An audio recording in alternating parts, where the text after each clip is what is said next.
아내와 함께 눈물 흘린 드라마 우리의 이야기였다.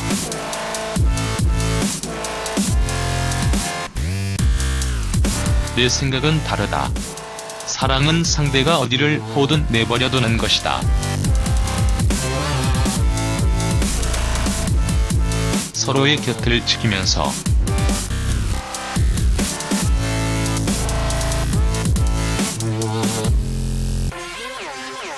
결혼 10년 차인 우리 부부는 아이들을 재운 후 소파에서 따로 또 같이 시간을 보낸다. 내가 스마트폰을 꺼내어 리오넬 메시의 동영상을 보거나 죽은 자식 불알 만지는 심정으로 비트코인 시세를 확인할 때 아내는 트렌디 드라마에 빠져든다. 왜 그런 비현실적인 이야기에 열광하는지 모르겠다.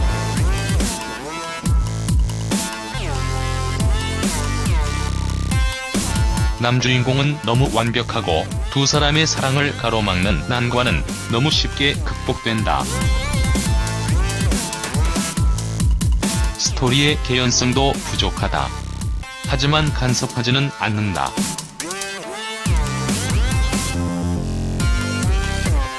사랑이란 상대가 어디를 보든 내버려두는 것이니까.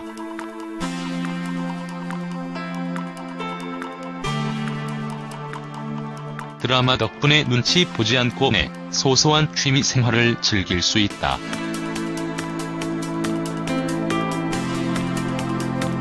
아내가 남주인공을 아무리 짝사랑한들 그가 내 아내를 데리고 도망갈 리도 없다.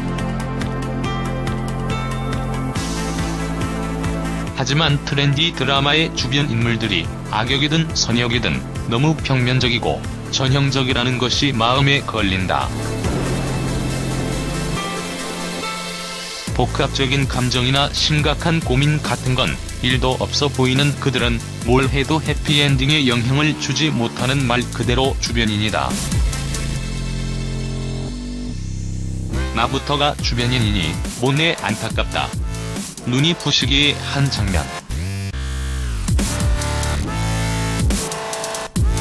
눈이 부시기의 한 장면시 JTBC.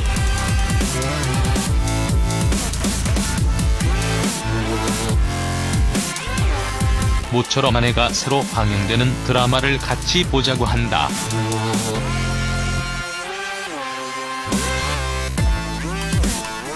최근에 화제가 되었던 JTBC 드라마 눈이 부시기였다.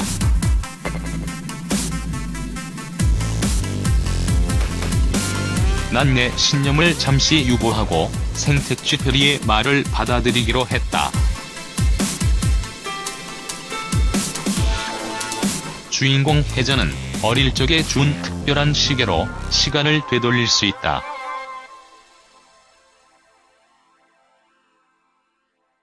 하거나 시험을 망쳤을 때처럼 후회되는 일이 생길 때마다 시간을 되돌려 과거를 바로잡는다.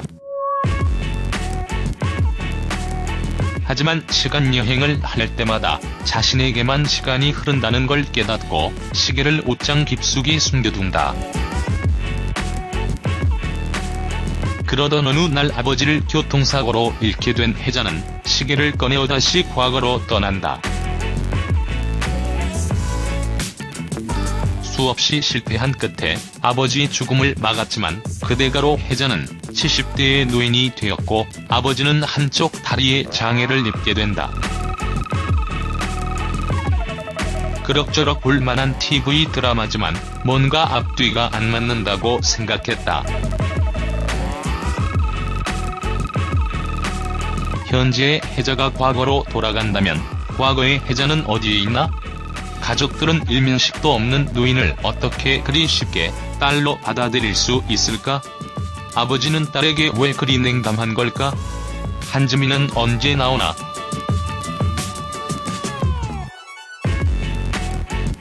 종영을 앞두고 혜자가 수십 년 전에 자신과 만나는 장면에 이르러서야 드라마는 진면목을 드러내며 역대급 반전, 웰메이드 드라마 같은 찬사를 받았다.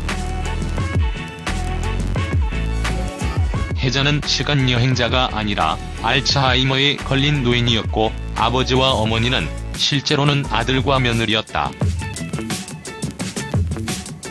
초중반의 모든 이야기는 치매 노인의 온전치 않은 정신이 빚어낸 환상이었다. 젊은 날의 혜자는 결혼 후 아이와 함께 가장 행복했던 시절에 경찰의 고문으로 남편 준하를 잃었다. 편부모가 된 후 힘겹게 생계를 꾸려갔지만 아이마저 사고로 한쪽 다리를 절단하게 된다. 시간을 되돌리는 시계는 실제로는 남편이 고문을 받던 중에 형사에게 강탈당한 보통의 시계였다. 가혹한 운명을 묵묵히 견뎌낸 혜자는 고통의 끝자락에서 행복했던 기억과 눈앞의 실체를 뒤섞고 자기만의 현실을 재구성했던 것이다. 잠깐 동안 정상적인 의식을 되찾은 혜자는 장자의 호접지 몸 같은 독백을 들려준다.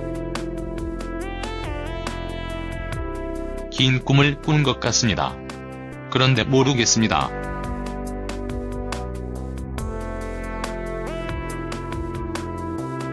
젊은 내가 늙은 꿈을 꾸는 건지, 늙은 내가 젊은 꿈을 꾸는 건지.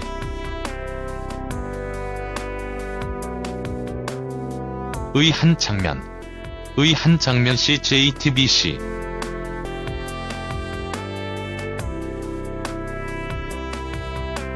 관련된 책들을 꽤 많이 읽은 아마추어 심리학자로서 해석해보면 퇴행성 뇌질환인 알츠하이머가 혜자의 영혼을 구원하고 치유한 것 같기도 하다. 인지능력 저하와 환상 덕분에 혜자가 고통을 잊을 수 있었기 때문이다.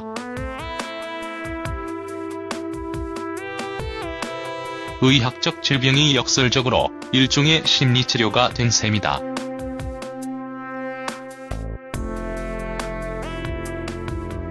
과거를 재구성해서 대안적인 삶의 이야기를 창조한 것은 마이클 화이트와 데이비드 앱스턴의 이야기 치료를, 아들 내외를 부모로 인식한 것은 에릭 버니 교류 분석을 연상시킨다. 취사 선택한 기억을 현재와 뒤섞음으로써 혜자는 과거의 행복에 갇혔지만 과거의 고통으로부터는 해방되었다. 충격적인 반전의 뒤은 용서와 화해를 목격하는 동안 아내와 난 함께 같은 곳을 바라보고 서로의 눈물을 닦아주었다. 타인이 아닌 우리의 이야기를 담은 드라마는 정말 오랜만이다.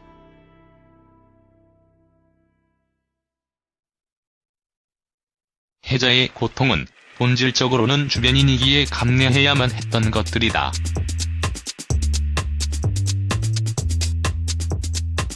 불현듯 나 없이 과거를 재구성하며 살고 있다는 것을 깨달았다.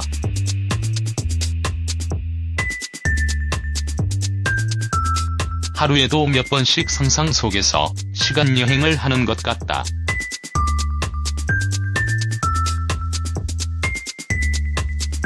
비트코인을 처음 알게 된 6에서 7년 전으로 돌아가 과감한 투자를 하고 몇 년 기다린 끝에 거액을 손에 쥐는 것이다. 경제력만큼은 트렌디 드라마의 주인공과 비슷해질 것이다.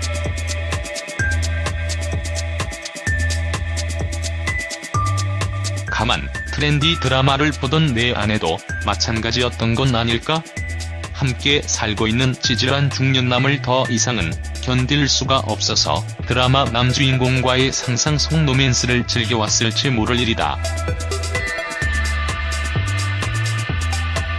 물론 우리의 불만을 혜자가 겪은 처절한 고통과 비교할 수는 없으니 망상에서 벗어나 객관적 현실에 집중하는 게 현명할 것이다. 하지만 고통과 행복은 모두 상대적인 것이다.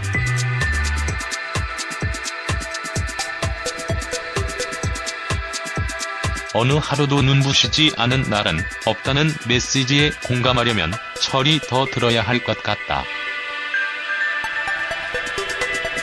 혹은 어떻게든 주변인의 굴레를 벗어던지거나